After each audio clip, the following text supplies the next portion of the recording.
And I'm going to ask for the roll call. Commissioner Villa-Vasquez? Present. Commissioner Burbank? Commissioner Colwell? Here. Commissioner Jody Lee? Here. Commissioner McCool? Here. Vice Mayor Bradford? Mayor Vila? Home. He actually had a work thing that he couldn't get out of. That was his excuse. We're going to go ahead and do the Pledge of Allegiance, if everybody would stand. Pledge allegiance to the flag of the United States of America, and to the republic for which it stands, one nation, under God, indivisible, with liberty and justice for all. At this time, since it's a workshop, we can't do a motion and a vote, but we need a consensus to put somebody in charge to take over the rest of the meeting. I'd like to make it, go ahead. I'd like to give Mr. Jody Lee Strode a shot. He's got his eye on higher office to give it a shot. And can we just go down the line and Sure. say yes or no? Yes. Yes. Yes. I hear he's a troublemaker, but okay. I don't have a problem with that, but I just like to say that, don't we have a policy on that? Yeah, this is the policy. It's in the charter that when there's no mayor or vice mayor, that I go ahead and I start the meeting, and then it's up to the commission to actually appoint someone to take over the meeting. Okay, in thank their you. absence. Just wanted to check, thank you. Okay. At this time, I turn it over to Commissioner Jody Lee.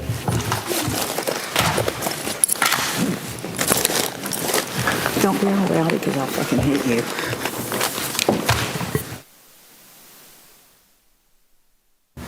Good evening, everyone. Thank you for coming. We'll start off with business. I believe it's with the park discussion for parks consultants. And Mark. Thank you. Good evening, Acting Mayor and Commission. Tonight is going to be the final report of our Parks and Rec Master Plan. This process has taken about 18 months. The previous commission started this process, which some of you were members of, where we did phase 1, phase 2, and tonight, Kristen and her team to my right here are going to wrap it up for you and give you some recommendations on what they want to do. So I'm going to turn it over to Kristen right now. Kristen?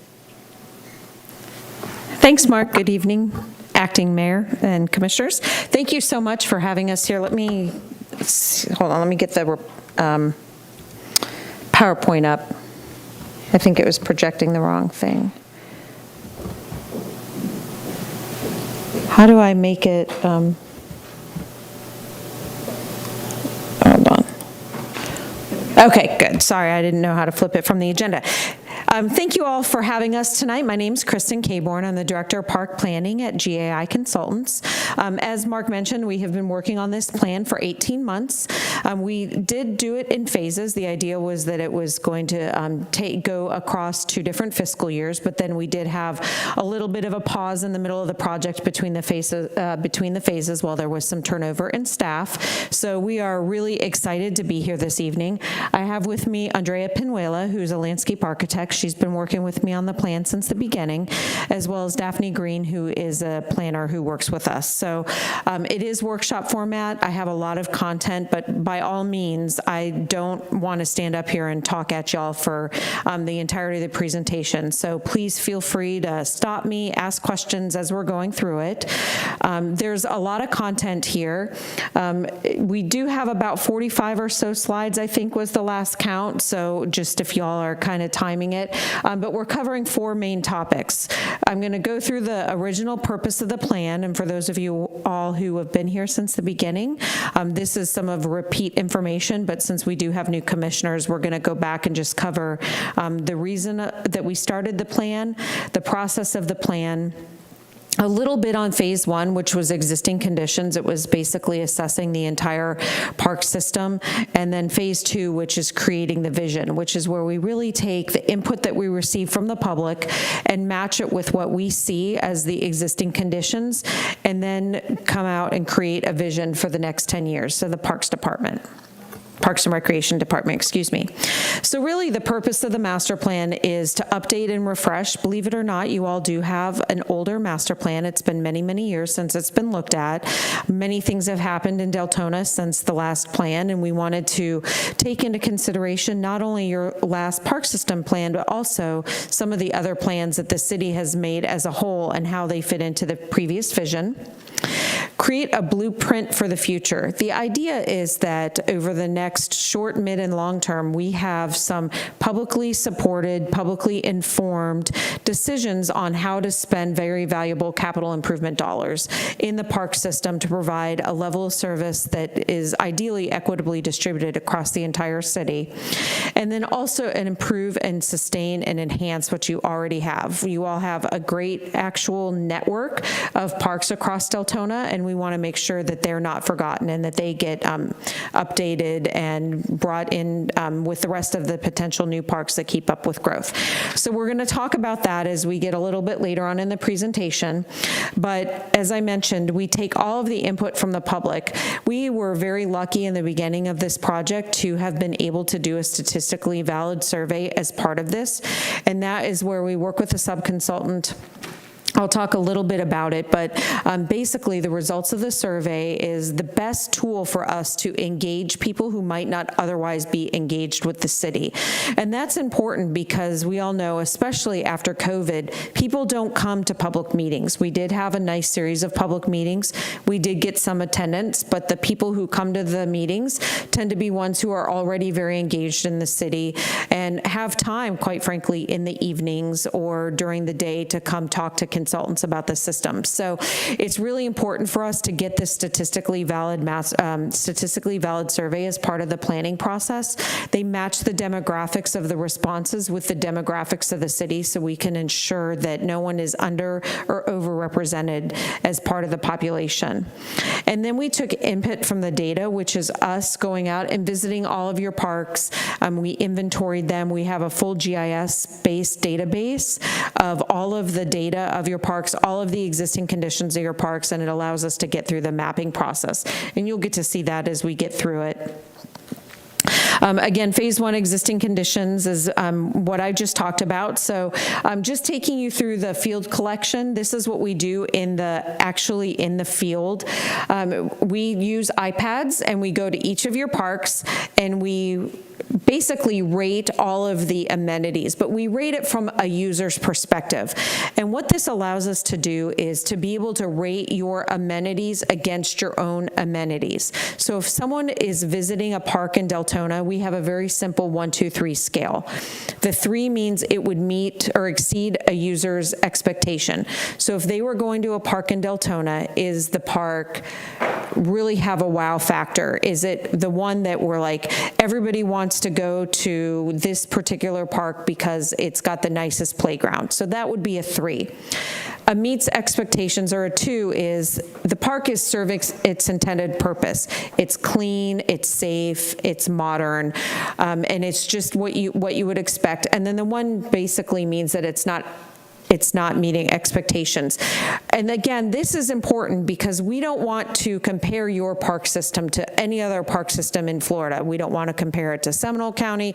We don't want to compare it to Volusia County or DeLand or anyone else around here. We want to compare it strictly to Deltona so you all are providing a consistent user experience for all of your residents, really taking a nice focus on the residents. So we built a GIS-based dashboard, and Mark and the Parks and Rec Department staff had access to this. I'm not going to get into all the technicalities of this, but this is really a way for them to interact with our inventory. They can go park by park, zoom in on a park, look at the photographs that we took, look at our inventory scores, make sure that everybody's in general agreement of how we rated the parks. It also allowed us to flag safety issues. So when we were doing the inventory, if we saw anything that we felt needed to be immediately addressed, that popped up in the dashboard and we could communicate it to the Parks Department and they could take care of those things quickly. Excuse me. Yes. Is that information in this book? That's actually in the phase 1 report, which has been done for quite some time. I realize that we only brought you phase 2. The phase 1's been done for almost over a year now, but we'd be happy to provide that to you. And I realize we probably should have printed those as well. Thank you. You're welcome. So just a little overview of what we created, of what we collected through the inventory. This just gives you a snapshot of the different types of data that we collected while we went through the process. A little bit more on the survey. I mentioned that we work with a subconsultant. They're statisticians. We are not. So they're the ones who make sure that we're getting the demographic representation. But we had 319 online and paper surveys completed, which gave us a 0.54% margin of error. It doesn't sound like a lot, but it's actually, to have anything in the realm of 5 to 6% margin of error is data that we can rely on. And that's why we hired them to handle the survey. They were very happy with the response rate, and like I mentioned, we're able to have the demographics match the demographics of Deltona to make sure that something that's very important to us through the process, that we're not underrepresenting any particular population. It was also available in Spanish, so when people responded, if they responded via paper, they could fill out the Spanish side. The invite survey also had a link where people could go online and fill it out if they preferred to do it that way, and you could select English or Spanish, so we make sure that we're inclusive that way. The Parks and Rec Department actually, and again, this has been well over a year now that we were working on this phase of the project, but we're able to do some YouTube videos. If y'all haven't seen them, they were really cool, but there were YouTube videos out there advertising short little 30-second clips of asking people, inviting them to fill out the survey. We also had 51 participants in our workshops and our public meetings that we had, which actually, again, sounds low, but getting people to come out after hours and talk to us is very difficult, especially post-COVID. People just don't want to make time to do that. So we have interactive workshops where we don't stand and talk to people for an hour, because as entertaining as we think we are and we think we're super interesting, that tends to bore the public. So we do interactive workshops to be able to uncover their needs and really have some great conversations with them. So all of those public input activities that we did through phase 1, as well as our inventory, brings us to phase 2. What we saw, what we heard, and what does this all mean for Deltona? So this is where I'm going to start the new material that is basically covers what's in the vision report that's in front of you that we brought with you all tonight. We're going to talk about guiding principles. That is our attempt to digest all of the information that we hear and start to group it together into digestible pieces of basically guiding principles that you can write goals and objectives and start to apply money to them. Also recommendations, and then it ends up in the capital improvement plans. How much is all this fund going to cost in the end? So we ended up with 5 guiding principles for Deltona.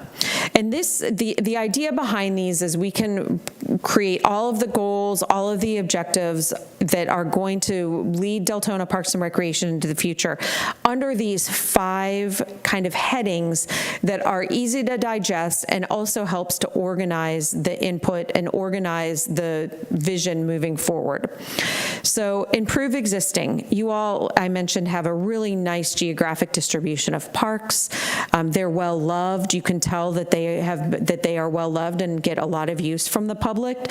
So we want to make sure that they are continuing to maintain their intended purpose, that they continue to be functional and modern for your residents. So we want to make sure that even though everybody really likes to have new parks and likes to cut the ribbon, we really want to create a sustainable plan that looks at your existing parks, the level of service that they're providing, and start to prioritize infrastructure upgrades in your existing parks. Second one is access and connectivity. We heard a lot from the public that people want easy access to the parks. We have some maps that we'll go through a little bit later on in the presentation that really help to understand how people are visiting close to home parks. How are they getting if they walk there? How are they getting if they drive there? How long is it taking them depending on what time of day it is? So looking at how people are getting there both from a pedestrian-wise as well as from driving is something that was important. Looking at nature and sustainability, you all are very, very fortunate that you have a lot of nature parks and a lot of natural areas. And there's a lot of really cool nature experiences that you can have within the city limits of Deltona. So protecting those resources and keeping that preservation program into the future. Responsive offerings. This is looking at what the needs are of the community, not only today, but what the needs will be as demographics might shift over the next 5 to 10 years. So allowing, as you bring on new parks, as new developments might come in, allowing them to be responsive to the new residents of Deltona and keeping up with trends that are meaningful in Deltona. Not because trends are trendy. One thing we all hear about a lot, you all aren't hearing about it so much here in Deltona, is pickleball. So pickleball is all over Florida. There are communities that can't build them fast enough. I see a smile up there. But we didn't actually hear a lot about pickleball here in Deltona. So we want to make sure that we're being sensitive to what's important here in Deltona. And then finally, boosting communication and providing access to information about what's offered. So digging in a little bit more, any questions? I'm always happy to stop talking. Okay, digging in a little bit more to each of the guiding principles. So this is starting to get in, as we talk about them individually, we're going to start to build what's the vision of what do these actually mean. So Deltona parks are great assets to your community. You have a lot of, obviously, a big residential population here in Deltona. And personally, we love to work in cities where they really are a residential population. We hear a lot about economic development of parks, but really getting down to the nitty-gritty of what's important to the people who live in a community is what we really like to focus on. So improving your existing park quality, creating an inclusive and a very safe environment, that basically it involves replacing and upgrading existing park infrastructure that's past its useful life. And the CIP plan, which we won't get into, but is a very long spreadsheet, has all of the details. So Mark and the Parks Department can come behind and they have all the details of what this means for each individual park. We did work through a little bit through your comprehensive plan, your recreation open space element. There's some out-of-date level of service language in there and some park nomenclature, so inconsistencies of what is being called a neighborhood park, what's being called a community park. So we have some recommendations to clean that up so everyone's speaking the same language between planning and the Parks and Rec Department. Park type equity standards, so no matter where you go in Deltona, there's a minimum park, so a neighborhood park, and we'll get into that in a little bit. What does it mean to be a neighborhood park in Deltona? What does it mean to be a community park in Deltona? And that really matters, especially with looking at how you're serving your existing residents.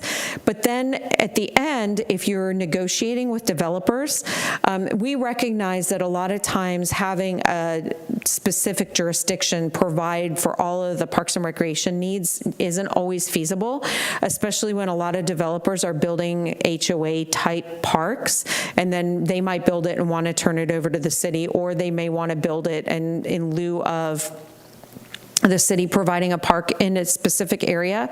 So what we try and do is set, if you're going to have a neighborhood park and you're going to serve your homeowners association residents, that's great, but we don't want it to be a playground that was meant for somebody's backyard installed on a half-acre land, and you're checking a box and saying, here, we're providing for the neighborhood park needs of residents, because that, at the end of the day, really doesn't serve the purpose of a neighborhood park. So looking at very specific minimum requirements for parks in Deltona, looking at some site-specific recommendations to your existing parks. Some of your parks do still have some ADA accessibility improvements that can be done. And then also CPTED strategies, which CPTED is an acronym that stands for Crime Prevention Through Environmental Design. And it's a way to design parks and public spaces to deter crime through the use of landscaping and site layout and site design. So we have some CPTED strategies. Pardon me? Booby traps. No booby traps. No, we don't want to hurt anybody. We just want to make them feel safe. Yes. Thank you. And I just because I don't know, in the neighborhood parks, do Do we go through, I mean, does planning and code go through these parks to make sure of this? I mean, I know you did in the park survey, but where are we at with that on the neighborhood parks as far as standardizing? When you say standardizing, do you? Like you just said, I don't want equipment in there that was made for, a backyard. You don't have any. Okay. You don't have any in the city. What I was referring to is developers who are trying to build a park for the city or build a park for an HOA. We run into it all the time where they'll go and they'll buy something at a local hardware store and install it and try and call it a park. Well, that's why I asked. I want us to be cognizant of that when they're telling us they're putting in a park that during development review, that has to be known that's unacceptable because, I mean, all developers are so generous to the communities in which they build in. I don't want to, run them off, but I'm just saying that we need that oversight. And absolutely, and that's part of the purpose of this plan is you can hand them the document and say, this is our minimum standard for a neighborhood park in Deltona, and it's 5 acres, which is very reasonable. I mean, really, when you get much smaller than 5 acres, you don't have enough room to run and play and enjoy whatever you want to do. Walking was something that came out as very high in Deltona, and part of what we're proposing is that a neighborhood park have a perimeter sidewalk. So, right, we want to think of multi-generational. We don't want to just think of playgrounds. We want to make sure that there's things for everyone to do there. So if a family is visiting, a multi-generational family, one person can be walking the perimeter for exercise. The kids might be on the playground. The parents might be sitting under the pavilion and working, whatever it may be, something for everyone. So it's more meaningful. It gives them a more meaningful experience. And by the way, having parks that are those sizes and that are easily accessible and everything that we've put into the master plan make them safer, make them less, it's more eyes on the park. The crime prevention through environmental design strategies help. It's less likely to be vandalized the more people that you have going to parks. It sounds idealistic, but these are small changes that over time that can help. And having meaningful parks that aren't a half acre here and 3 acres there, that just becomes more maintenance. Can I need to ask, we don't have anybody from, but can anybody answer this? Do we know what the minimum is, Glenn, in your experience of these parks and these neighborhood and the HOAs that are going in? Do we know what that is? I'm not sure what the standard is, but I will look into it and get you the information. I will make sure that we're following the protocols that we need to be. Yeah, because if we don't have that established, like you're talking about doing this master plan and how we move forward with any type of master plan is to have these minimum standards, right? And I would like to see that minimum 7 acres. I mean, I know you say 5, but 5 is still, I don't know, a little, right? But what I'm saying is adopting these minimum standards as we can as part of the development review so that we make sure that we have plenty of green spaces and these beautiful subdivisions that they're cutting down trees in. Well, in the newest subdivisions that we have, like Cortland Park and 3 Islands South, I think is the name of it, they have small playgrounds for the kids there. I don't think there's any big parks associated with those. No, there's not. So, but we will, make sure that this Parks Master Plan is followed and make sure that we're getting those standards. Thank you. I've never seen standards. Man, I've never seen a standard established in any neighborhood. It's basically whatever they'll give us, whatever room's left over at the end of the day. And that happens a lot with HOAs. We're just trying to give you some negotiating power. For you to say, this is what, if the city is building a park, this is going to be the minimum that we're going to build to provide our residents. And quite frankly, the minimums are pretty low, but we're trying to establish equity across the city.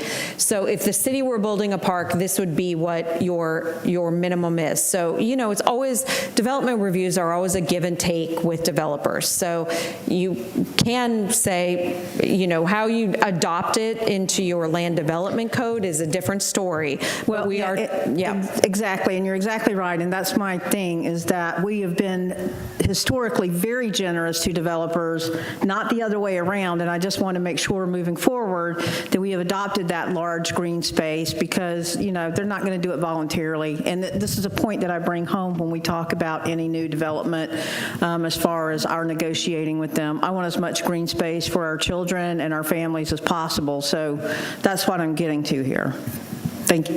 If somebody were willing to give you 3 acres but an 8-foot sidewalk to get there, I'd say, good, take it. But really, we don't have any cities, and we work across Florida, we don't have any cities that are adopting less than 5 acres that I can think of for a minimum neighborhood park. You'll find places that will have pocket parks, and we won't ask them, if we're cleaning up another language, we won't ask them to adopt a level of service for a pocket park, because a pocket park would be what we would call opportunistic. So if you have a small green space that might serve for a bus stop or for a kid's school and have a shaded pavilion or something like that, that's something that we would never ask somebody to have a geographic distribution of those across an entire city, because that's unreasonable. And those are kind of opportunities that present themselves, but not something that we want to adopt as a comprehensive plan, recreation, open space level service. Okay. Anybody else? Okay. Thank you. Great question. I'd love to have that. So right now, your neighborhood parks, and I thought we were 5 acres, we're 3? Yep, okay, we're 3, I stand corrected. 3 to 9.99. So your comp plan right now has some gaps between acreages. So we're looking to clean it up. I think you had, and then we had community parks, I think right now we're started at 12 acres. So there was nothing between 10 and 12 acres. So cleaning it up, the neighborhood, this is what we're looking at for minimums. And again, this is very minimum in our experience, that the service area is a half mile. A half mile is going to be anywhere between a 10 and 20 minute walk, depending on how fast people are walking, if they're pushing a stroller, or however their means to get there.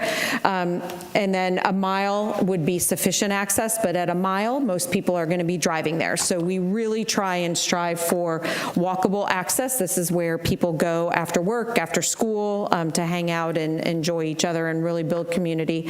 So we're looking at entry signage, pedestrian entrances with safe pedestrian crosswalks, minimal parking required for ADA access, a play area, and play area is something I want to talk about for a minute, because play area oftentimes translates to playgrounds in people's head, and it doesn't, we're not saying it has to be a playground. It just needs to be an area for play. A lot of times kids get bored with playgrounds, so you might have a rock climbing area or an obstacle course or whatever is meaningful to that neighborhood, just an area for play.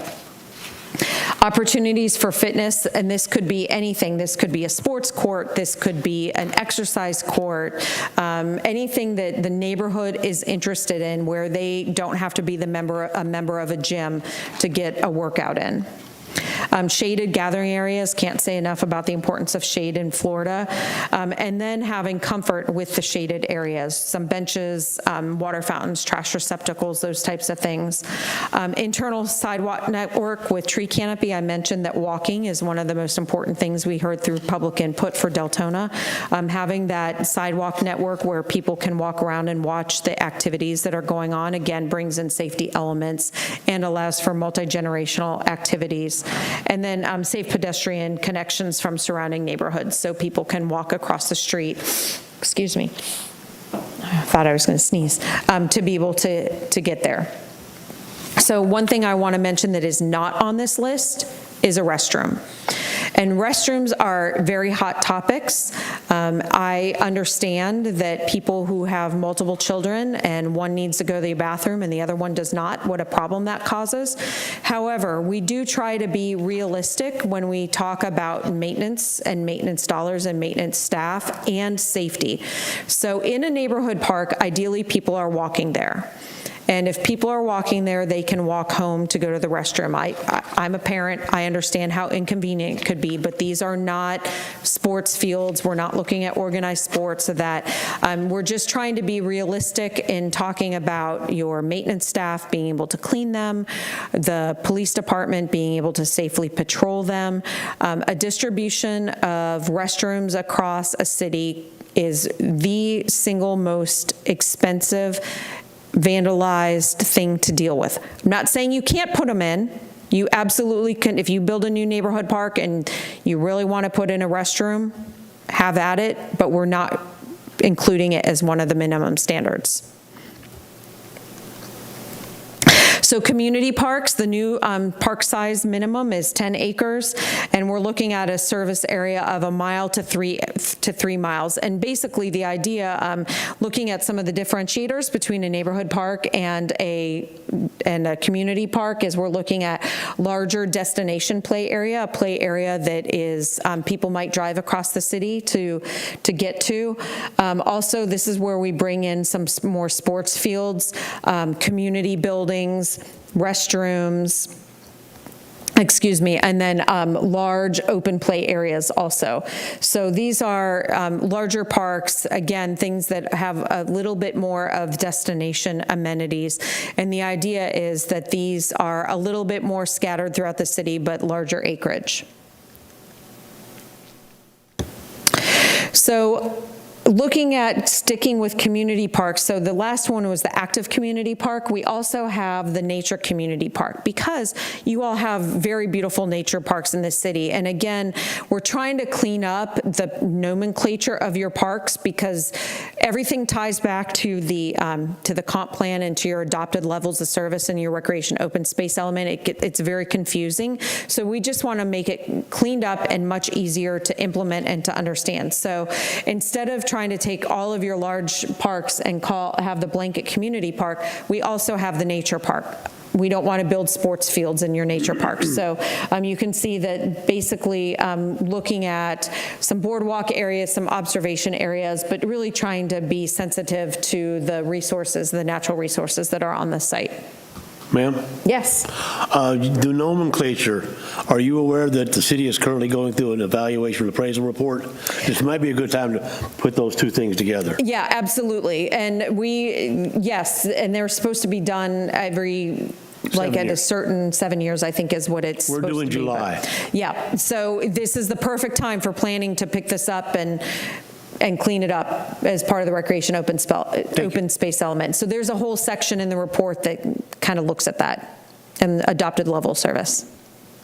But with that, we don't want you to just say, we're going to have community parks are, we're going to have 10 acres, or we're going to have 1 acre of community park per 3,000 residents. We want there to be meaning behind what a community park is. Like, it's a minimum of 10 acres, and that it's going to have some equity built into it. So if you go into a community park in Deltona, you've at least got a basic standard. So, and that is traditionally not how comp plans have been done, and it was not how your last one was done, but that's the direction that everybody's moving now. Good question. I appreciate that. So looking at crime prevention through environmental design and the recommendations that are built into the report, natural access control, again, that's having the idea that you're coming in and out of a park, but not necessarily, or a space, because this applies beyond parks, but you're coming into a space where you are not necessarily entering in through one small gate. So SEPTED talks about a lot of natural surveillance and the ability for a casual observer to see what's going on, eyes on the site, if you will. It's really quite basic if you think about it. But if you're accessing the site and it's very, you don't have blind spots when you're coming into the site. It's very open. Lots of opportunities for people to look at it or to see. The neighbors can see what's going on. The police department can see what's going on if they're driving by. Anybody who's driving by can see it. Reinforce territory. I can never say this word when I'm publicly speaking. I get tripped up. But that word basically is about establishing territory, and that is when you know that you're entering a public space, when you're entering a park in Deltona, that you've got the signage. We did talk about signage and your minimum park standards, but you've got the signage. You're establishing a sense of place. You're establishing that this is a public park, and then keeping up with the maintenance. We recognize that graffiti and trash, especially after a big weekend, can be something that can be maintenance issues to keep up with, and part of the reason why we don't recommend restrooms everywhere. But keeping up with the maintenance is another thing that SEPTED recommendations talk about. So getting into these a little bit more, again, feeling the natural access control, feeling like you're in a public space versus a private space. Everybody feels welcome there. Controlling the flow of people through lighting and landscape without having to have a bunch of fences. You can see how welcoming this feels when you're walking to a park, and even though you can see through this fence, it still feels like prison. Clearly marked entrance points, fences only if necessary, locking buildings, and then creating strategic lighting. There's a whole section on lighting. We want to make sure if you are lighting that you're not creating blind spots, because your eyes have trouble adjusting from dark to light. So if you're in a highly lit spot and then move to another spot that's not as well lit, that's an opportunity to not feel as safe because you can't see as well. Commissioner Cool? Yeah, I don't know if it's on the next page or where we're at, but I want to talk about this. I want to talk about cameras in the parks. And with that, and I want to talk about the budgeting of cameras in the parks, because I've had this conversation and a couple of different things have been brought up here. Cameras in the park, okay, if we have good cameras, it's going to be a lot of money. Right, but it is my belief that these cameras need to be tied into the sheriff's department, because that's who services us. There's a lot of vandalism with kids and vehicles that goes on at the park. There's a lot of pot smoking at the parks. There are kids skipping school in the bathrooms at the park. And so my thing is cameras in the park. And I know that we're doing something right now with that, but I want to also talk about the budget, because you know, in having this conversation, it was brought up, do cameras belong in the park budget, or should they come out of a general operating fund due to the security and safety nature of that around the city? Because I, just want to talk about the security and safety. And I know that we have a lot that goes on in the park, so I just want to talk about that because it was brought up to me, and I want to be able to answer that, So I don't know what that budget looks like, right? I'm sure you two do, but I want to talk about that, like as far as taking money out of the park budget, because we need better than what we have. So if that can be focused on and talked about also, but I don't think that the expense per se, or it could be split between fund and park, because it's safety. It's not, you know what I mean? It's not, it's public safety rather than equipment. So I want to talk about that at some juncture. I don't know if now is appropriate, but I want that to be brought up and talked about. Have you talked about that? Did you do a survey on that also? We didn't talk about cameras in parks specifically, and I can't answer where it should be budgeted because that is beyond what, for them. But I will, this is what I want, this is what my thoughts are on cameras. So I've been sitting, SEPTED is one of my passions. It's actually, I was a Parks and Rec director for quite some time before I made the move over to the private sector. And I've been sitting on the Florida Design Out Crime Association board for many more years than I want to admit. But cameras are always a hot topic, cameras in public spaces. The general consensus is, if you listen to the Florida Design Out Crime Association, is that if you're going to have cameras, they need to be monitored. And the reason for that is not to necessarily catch somebody in the act, but the opinion that I have heard over and over again, that I've heard from city attorneys and that we talk about at the Florida Design Out Crime Association meetings is it's fine to try and go back after the fact and try and catch a criminal in process, but what cameras do is to give somebody who's in trouble the perception that help is coming. So what I have heard is the problem becomes if, say, heaven forbid, there's somebody walking on a trail in a park and they fall, or there's a bad actor there who does something, that it's going to be caught on camera and help is going to come. And if you're just downloading your cameras to a DVR and trying to go back after the fact, that it's not helpful for somebody who's in trouble.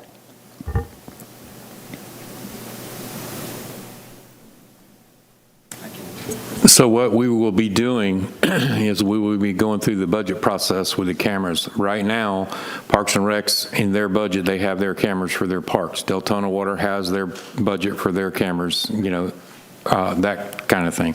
So really all it is a matter of increasing the park's budget to include those cameras. And I don't see why we can't do that. It'll come before y'all, before you all in the budgeting process as to whether you want to, spend the money, whether we have to increase whatever revenues to get that, to pay for that, or cut something else back. There's always a way to put it in the budget, though. And my concern is, listen, I have a few parks in my district, and the one that I'm closest to, and I'm just using it for a reference point, right? We've had our fences like that. We've had kids spread open the bars and go through because they don't want to walk down to the gate to the entrance of the park. Did we capture who did that? No, right? So where does that money come from, like, to repair that? We've had bathrooms vandalized. We've had, like I said, kids bullying to be able to zoom in and to catch this, and you know what I'm talking about because of the vandalism that's done, right? I doubt that we have as many safety issues as we do. Thank you all very much. And then, if I may, for one second, then the other to capture who did that, right? So I still think that it's a deterrent to capture thing that you're saying, but to be able to see somebody clearly, to see license plates clearly, I just have a question. Mark, do we have cameras in the trails? I never heard of us having cameras in the trails. Fireman's Park, I think they do, right? I believe that access to Fireman's, Dewey Boster, and West Crowell, yes. So they do have direct access to it. So we just have to look and see how we can add the other parks to give them direct access. Is that an additional charge, Glenn? I'm sure it is, but we can certainly look into that and see what we can do. Fund these types of things. I will check with Gregory, and we'll see what we can do. The technology out there is incredible. We had a presentation at the Design Out Crime Association once of a new camera company who has a speaker on it that it somehow detects people motion but not birds, and it has a speaker that says, "Stop, you are being recorded," and a big light comes on and it's like starts recording, and I mean there's all kinds of crazy stuff you can do, but what we have heard is the most successful in jurisdictions that are trying to deter it is active, unpredictable enforcement.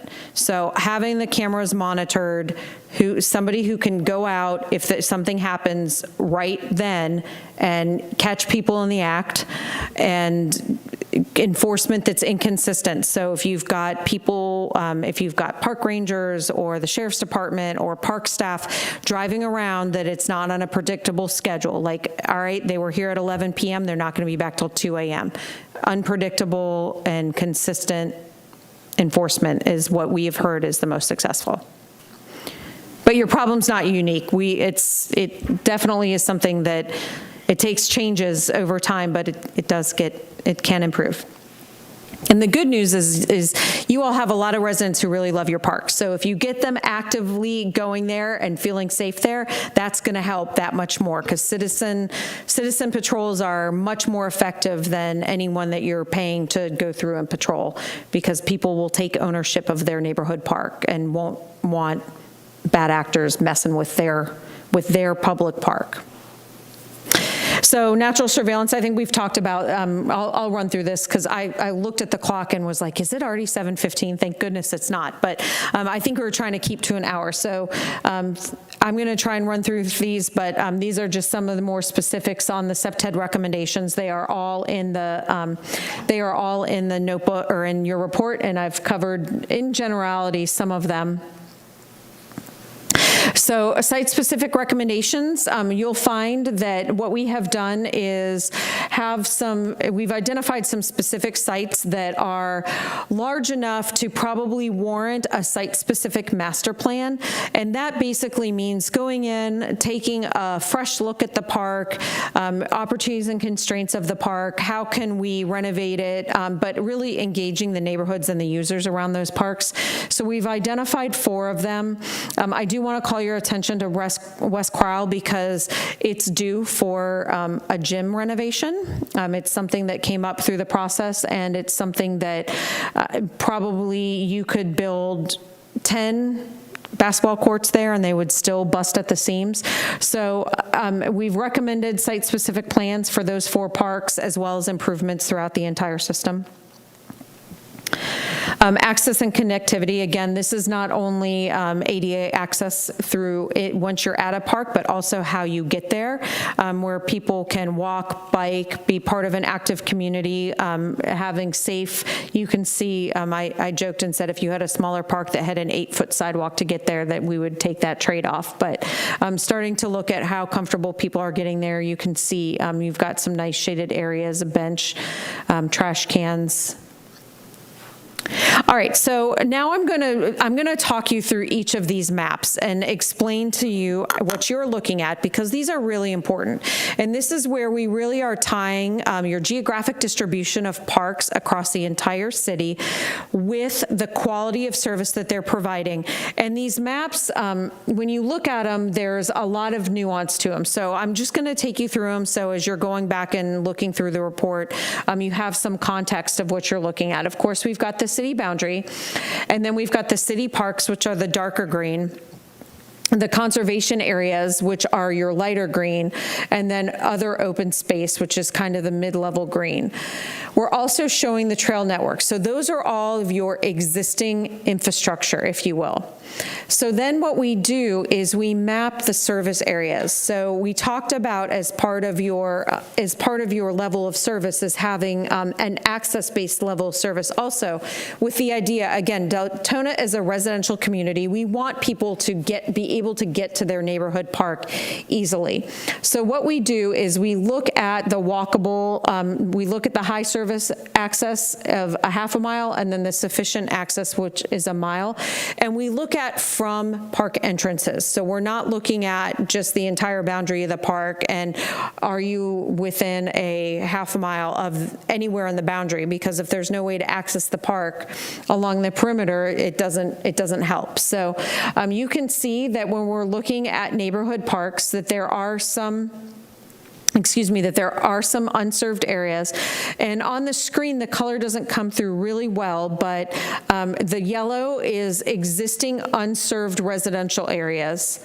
And then the kind of light lime green is the future unserved residential population. So what we do is we look at areas that can support future growth. So this takes out conservation areas, it takes out waterways, those types of things, to really leave you with the areas that are potentially looking unserved, and that gives you your gray non-residential areas where you don't need to be providing service. Okay, so we're going to build on each of these maps. This is where the inventory that we did, remember I talked about the 1, 2, 3 condition inventory, is starting to lean towards park equity, excuse me. So we look at how your existing infrastructure is serving the expected needs of people who are going to a park. So what happens is your service areas where the park is below meeting the needs of the user are going to pop up red. And what that does is that helps us to prioritize improvements to your existing park. So park number 21, you can see has a red service area. That makes it a really easy case for us to say that entire neighborhood that's surrounding Park 21, and I apologize, I don't have the legend in front of me to know which Park 21 is off the top of my head, but that entire service area, those residents are being unserved by an existing park. The green areas are parks that are exceeding expectations, and then the yellow are parks that are meeting expectations. So this gives you a really nice picture of how your existing parks are serving the needs of their surrounding residents. So the next map takes into consideration community parks. These are your larger acreage parks that start at 10 acres. And this is a really great and important story to tell because community parks can also serve as neighborhood parks. So just because it's a larger acreage park does not mean that it's not providing service to the surrounding neighborhood. So when you look at your larger acreage parks and you look at the high access and the sufficient access, you've got a great geographic distribution of parks throughout Deltona. You aren't looking at a lot of really large gaps in service generally throughout the entire city, especially when it comes to community parks. So that's a really nice positive as we're moving through the plan. Again, we do the same service areas, but based on the condition analysis of the parks, you'll see Park 21 that I'm picking on there. Again, for a community park level service, that's going to be the higher priority to begin to upgrade its level of service to boost that entire area in for the people who live around there. Okay, so this is where we start to begin to look at new parks. So what does all of this mean? So we really take a close look at your existing parks. How can we improve them before we begin to say, you need to put a whole bunch of new parks everywhere across the city? That's not sustainable. It's not sustainable from a maintenance standpoint. It's not sustainable from a capital expenditure standpoint.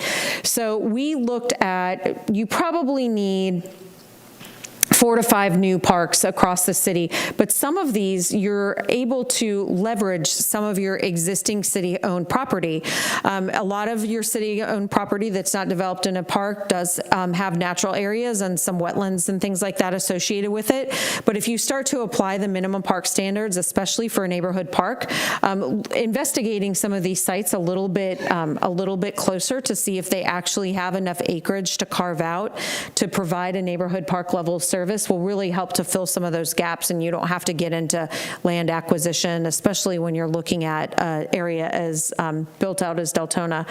We are showing a new neighborhood park down in the bottom right that we're hoping as that area is developing, that might be a nice opportunity to work with future residential developers to develop a nice neighborhood park down there. Am I going too fast? I know that the maps are a lot to take in. Okay. Just stop me, of course. Looking at now we're going back up a level to the guiding principles. The next guiding principle is the nature and sustainability. Y'all do a really nice job at protecting natural habitat and conservation areas. It's definitely something to keep going, but then also to implement some sustainability recommendations into all of your parks. So when we're looking at low impact development, rain gardens, things like that, treating stormwater ponds as amenities instead of retention ponds, and creating areas for flood relief within your existing parks for when we get those summer storms that will remain unnamed as part of a public meeting. But really starting to look at how can we make our park sites function better for the climate. Protecting existing natural resources, managing for the best outcomes as far as storm events, things like that, and then providing opportunities for nature-based and environmental recommendations. So I'm going to just run through these really quickly.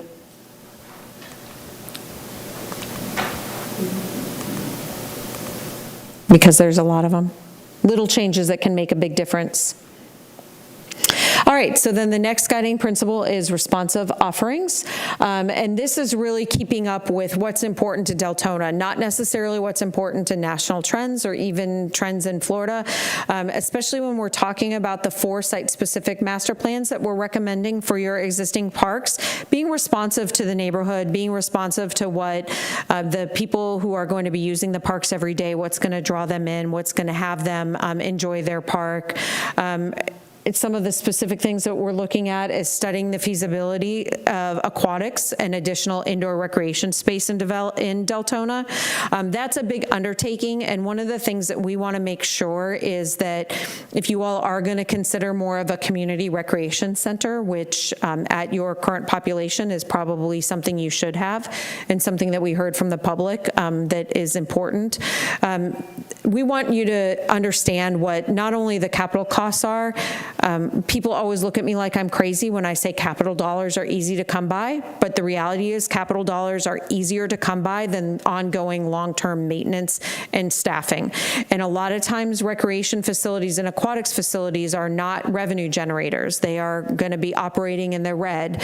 And before the city takes on something like that, we would like for you all to have the opportunity to understand the feasibility of what the operation cost is going to look like for something like that, not only now, but when the ribbon gets cut, but into the future, to make sure that it's something that you all can continue, if you take that on, can continue to provide a high quality level of service to people who live here. Expanding and replacing the West Crowell Gym, it's probably past its useful life and could benefit from renovation, but probably just starting over. A lot of times when you get to buildings of that age, the renovation costs and the headaches associated with it aren't worth the cost of just starting from scratch. Expanding your senior programming, expanding summer youth programming, these are things that we heard about through the public input. Communication is always important. Oh, sorry. Commissioner McCool? Yeah, I just want us to keep in mind, and going through these two here, is that, you know, our gem of Deltona, we really need to stay on top of, which is Lakeshore. Lakeshore was like the second lowest overall park score, right? And however, it is one of the most important areas that our residents talk about. It's horrible down there because really it's our, you know, highway, water-facing park, right? And so for me, that is a really, really, really important park that we put our mind on as we are going through this, because I'm looking at, when we're talking about all of this, right, there are our offerings and stuff, is fixing this, what we have, and I still don't know where we're at with that. So if we can address that, because if we're talking about the Parks Master Plan, this is the single most question that I, as a commissioner, get asked. When is Lakeshore? It really is. When is Lakeshore? What are we doing with Lakeshore? Where's the money going for Lakeshore? What are we doing? So do we have anything as we're going through this where we're putting importance on finishing that or expanding it or anything? Do we? Yes, ma'am. Currently, we're working, I don't know about on their part, but right. I'm just going to speak from my part. We're currently working with our consultant and getting a task authorization to bring forward to you for restoring that area down there. And as far as the park stuff, I know Mark was working on getting that community center back open. And then I don't know what's in the master plan. I didn't really see anything too much for the Lakeshore, but certainly we can, you know, look at that.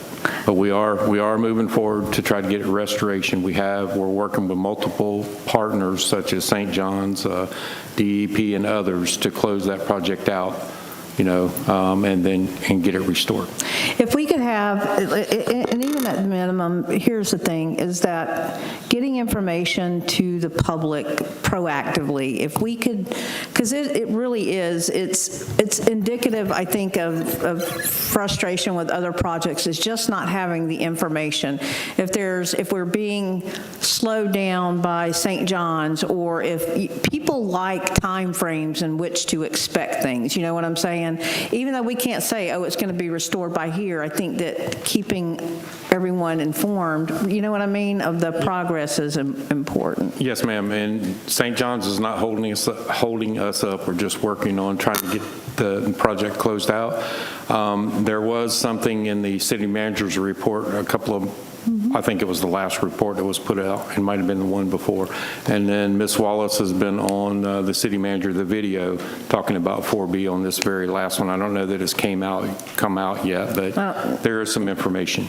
Okay. Yes, ma'am. And Commissioner McCool, there is a process with multiple federal partners to redesign that entire area after the hurricanes. I know the previous grant person was working with them, and I know they are working on the process as we speak. Okay, thank you for that. I read the manager's report on that, but like people just think that government moves slow, and I'm trying to manage expectations of when that's going to happen. I know that Commissioner Maritza is letting people know, but like other people in the, I get that question all the time, like when are you going to be done with Lakeshore? What are we doing? Because people are just like, oh, it's sitting there, we can't access the water. So I'm really just trying to make sure that we prioritize it as we're moving through this process right here. Commissioner Vila-Vasquez? Thank you, Commissioner. So going back to the Lakeshore Drive, just about every meeting, our interim city manager gives an update of Lakeshore Drive. In every city manager's update, he does give an update of Lakeshore Drive. We just recently had a meeting with residents of Edgewater condos to go over the status of Lakeshore Drive. So hopefully our staff is working on it. Like they said, there's a few stuff that needs to be done before our staff can jump in there and just remove everything at one time, but hopefully it'll get done pretty soon. And the community center is finished, it's open. As a matter of fact, I think it's next week, there's going to be a meeting being held there, budget meeting. It's not officially open yet. The condos is having a meeting there next week. We are working on hiring staff so we can open that up officially. We're doing interviews, we're in that process right now, but it's not officially open to the public as yet. Okay, so it's 99.999% finished? Yes. There you go. Okay, so, I mean, trust me, we probably have a meeting every other week on this Lakeshore Drive project, and I can tell you that our staff is constantly working on it and looking on it, and there's other things that are not, under their control that's holding it back, but, we'll get there, and it's going to be much better than it was before. Thank you. Thank you. Go ahead. And it's like y'all set me up for the perfect segue with boost communication. So proactive communication, we hear it everywhere where we work. Everywhere where we work has pretty proactive communication, but the public still has the perception that, well, nobody told me. So again, marketing, social media, Facebook, all that stuff, but creating experiences. So it's one thing for the city to communicate out, but where we really began to boost communication is having experiences in parks where people are, we call them Instagram moments, where people are taking their selfie and tagging themselves. That hashtag West Carl Gym is amazing, whatever it may be, but starting to create these kind of more grassroots communication is really where we're starting to see people get over the hump of feeling like there is an active and engaged community. So as you begin to implement the plan, I think you'll start to see the perception of communication, at least as far as Parks and Recreation Department offerings, without you all doing that much more. That's just the perception. But we did provide some implementation strategies to help with that, but it's not a capital cost. It's an investment in people and time, and making sure that communication is getting out there. Okay, now on to the fun part and how much all of this is going to cost. So what we have done is we have prioritized the plan, and the idea is that we want to really tackle it from an implementable and a sustainable way that makes sense. So we prioritize the projects based on addressing existing deficiencies, the park score that you all have as part of the report, the level of service assessment, again, tying back to your recreation open space element as part of your comprehensive plan, and then the needs that were identified as part of the public input process. So this is where the price tag comes in. Again, short, mid, and long term. Ideally, Parks and Recreation master plans are updated every 5 years.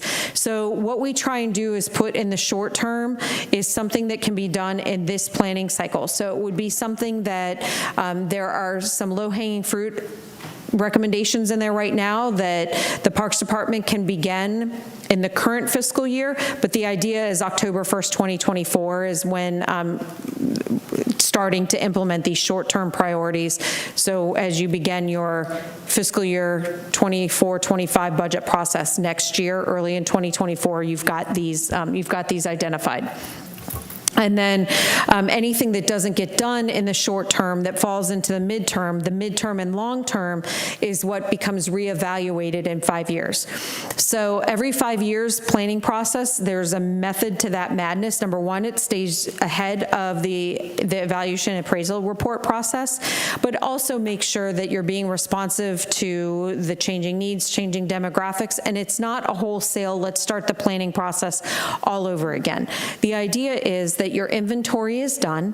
As you all replace infrastructure, the inventory is updated in the database. You should never have to do a full-scale inventory again, but all of a sudden, if you're replacing inventory as you replace a playground and improvements are made, when you update it, you would actually see your GIS database. If you mapped things, your green areas stay green, your red areas turn green because they're now meeting or exceeding the expectations of users.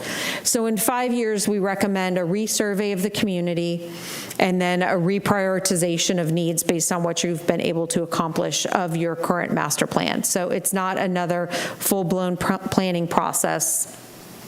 That would be a 10-year interval. So there is a full CIP spreadsheet that goes park by park that outlines each recommended improvement at each of the parks, both your existing ones, and then brings in other projects, which are projects that aren't assigned to a specific existing park, like some of the recommendations for new neighborhood parks and infrastructure. So all of that is outlined in the CIP spreadsheet.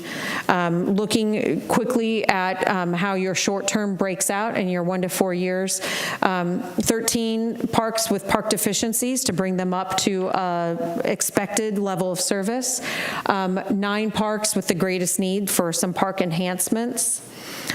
You do have several site-specific master plans recommended, and what we try and do is prioritize the higher priority ones first that are the most efficient, and not saddle you all with a whole bunch of park master plan, site-specific master plans in the short term, because that becomes a lot of working with consultants, a lot of public input, and can be labor intensive. So we try and mix up the different types of recommendations. And then the Recreation Aquatic Center feasibility study, looking to hire a consultant to do that, to really help you all understand what not only it would cost to build, but then operate and maintain.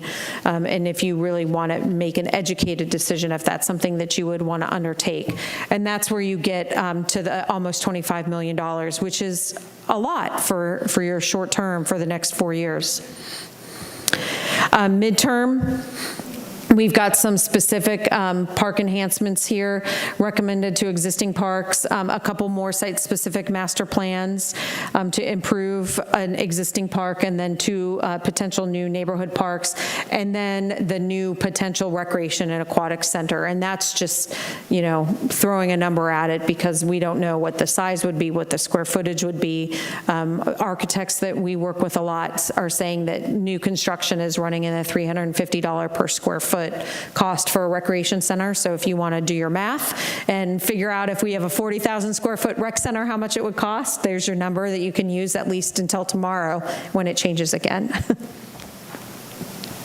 And then long-term, again, this is 10-plus years, and again, this would be looking at ideally after you've done a midpoint update to your plan, looking at enhancements in parks, 9 of them with the lowest identified needs, some more site-specific master plans, keeping up with growth with your new neighborhood parks.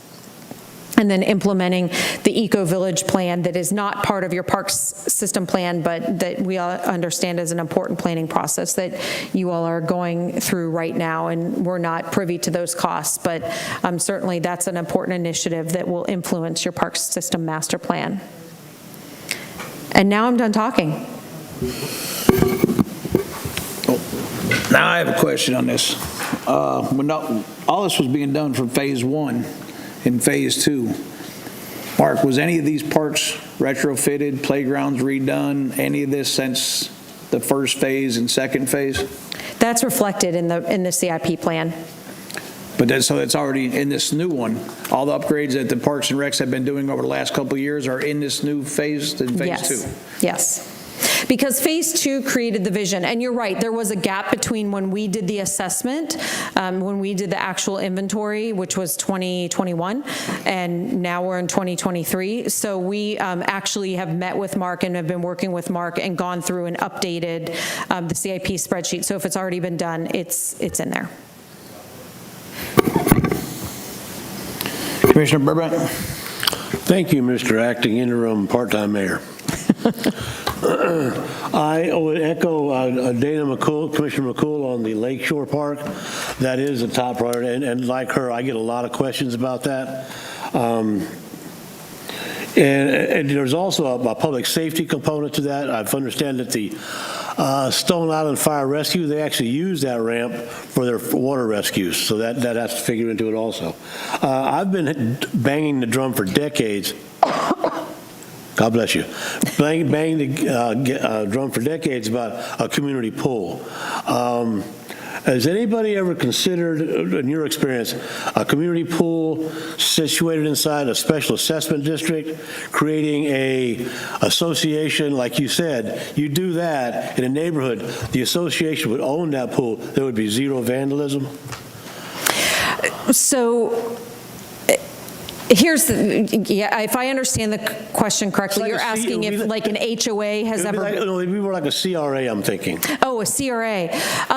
Sure, if the CRA, but your CRA board is you all, right? Yes. Yeah. So yes, that, I mean, absolutely CRAs fund pools all the time, but I've never heard of a CRA as a quasi-judicial body having staff that works directly for them. So staff would work, from my understanding, and I'm not an expert on Chapter 163, but my understanding is the staff would still work in the Parks Department, but their positions would be funded by the CRA. That I've heard of being done. That's good news, thank you. And then when we do have the grand opening of the community center, Mark, be sure that I'm there, maybe even make me the guest speaker. Dwight Hawkins himself banished me from that building in 1968. No. For life. Just throwing that out there. You can put up a banner or something. Okay, thank you very much. You made that surprisingly interesting. Thank you for that. Oh, well, thank you. I appreciate the compliment very much. Commissioner Vila-Vasquez? Thank you. So just to go back on the comment that you made about the boat ramp, there is another boat ramp not too far from there, you know that, right? Mariner's Cove. Yeah, so it's open. Mariner's Cove is open, but it's not as roomy and accommodating as the one at Lakeshore Drive. Because you got to go down a long dirt road, and there's not a lot of space back here. It's just easier at Lakeshore Drive. They were accustomed to that. Oh, okay. And also Mariners Cove, you got to go out through some bayous and creek out to get to the lake, whereas that one just goes straight on out. It's like the novice boater versus the experienced boater. Yeah. I would fall on the novice boater. I wouldn't, yeah. Commissioner, if I may. Sorry. As we're doing this restoration, we will be concentrating on the boat ramp also. Just, I know y'all know that, but I just want to make sure that the public hears that boat ramp will be reopened. I know there's been rumors going around that it's never going to open again, but that's not the case. That is part of the plan of the restoration, because the boat ramp was, closed for the construction. They had to cut out part of the seawall in order for that new structure to go in. That seawall is going to be refurbished. The sheet piles are going to be pulled up that are down there now, and all that will be filled back in and restored to a acceptable level. Any other? Oh, I want to thank you for Thank coming you in. all very much for listening to us for so long and for having us. It's really means a lot. It's an important project, and we're very honored to have been a part of it. Thank you. Thank you. Mark, any other thing you want to say? I do have. Commissioner Jody Lee, I do have one other thing that I noticed, and it raised a question. We don't have many boat ramps. Well, actually, we don't own many properties that actually have lakefront properties, do we? Other than Campbell Park, which has the boat ramp there, which the last I heard report was unfunctioning. That boat ramp at Campbell Park was closed back in 2007. Okay, so we don't have a boat ramp to any of Deltona lakes. Lake Leeson has a boat ramp. Lake Leeson. Yes. The reason I ask is I was driving down, I handed these out earlier. I was driving down Elkham and I noticed that there were a bunch of pickup trucks with trailers behind them parked by the no parking sign. So you know what they're doing. They're parking inside the right-of-way in the swale, taking their little fishing boats out, not motorboats, just canoes, kayaks, and little john boats out. If and when the mayor ever gets his bridge, maybe we want to consider a place to pull off the side to park these things rather than in the swales. Just throwing that out there. Sure. 'Cause I don't want to see people getting tickets for parking there either. Understood. They will raise hell. Thank you, Mark. Thank you. Thank you. Mark, is that it? That's it. Okay, now, public comments. Move on to public comments. There's none. Well, I'm going to let everybody, nobody else has any more questions before I go to city manager comments? City manager comments? I have none, sir. Well, thank everybody for coming out. Meeting's adjourned. Well, that was kind of simple. Nobody was yelling at me.